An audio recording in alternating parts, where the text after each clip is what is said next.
മോദി സർക്കാർ കഴിഞ്ഞ 11 വർഷവും 4 മാസവുമായി രാജ്യത്ത് നടപ്പാക്കിയ ക്ഷേമ പ്രവർത്തനങ്ങളെ കുറിച്ചാണ് 10 പ്രധാനപ്പെട്ട ക്ഷേമ പ്രവർത്തനങ്ങൾ നമുക്ക് അക്കമിട്ട് പറയാം. കേട്ടോളൂ.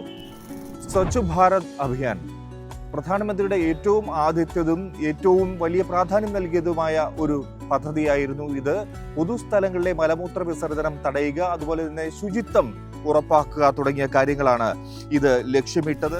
ബേട്ടി ബച്ചാവോ ബേട്ടി പഠാവോ ഇത് ലക്ഷ്യമിട്ടത് പെൺകുട്ടികൾക്കാണ്. രാജ്യത്തെ പെൺകുട്ടികളെ സംരക്ഷിക്കുക, അവർക്ക് വിദ്യാഭ്യാസം നൽകുക എന്നുള്ളൊരു പദ്ധതിയാണ് ഇതുകൊണ്ട് ലക്ഷ്യമിട്ടത്. പ്രധാനമന്ത്രി ആവാസ് യോജന, അതായത് രാജ്യത്ത് എല്ലാവർക്കും വീട് എന്നുള്ള ആശയം.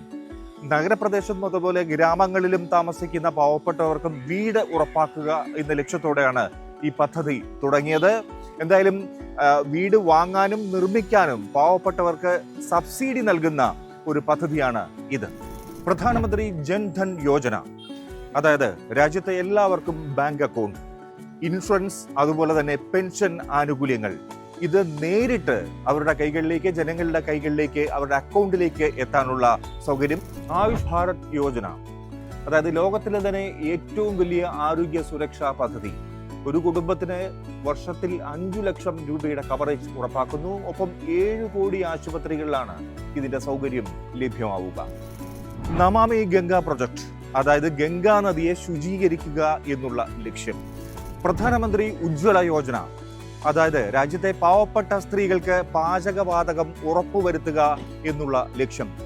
ഇതിനോടകം 9 കോടി കുടുംബങ്ങളിലേക്ക് കണക്ഷൻ എത്തിക്കഴിഞ്ഞു.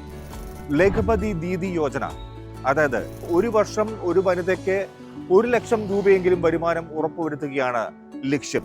പ്രധാനമന്ത്രി മാതൃവന്ദന യോജന, അതായത് ഗർഭിണികൾക്കും മുലയൂട്ടുന്ന അമ്മമാർക്കും നേരിട്ടുള്ള സാമ്പത്തിക സഹായം ഉറപ്പുവരുത്തുന്ന പദ്ധതി.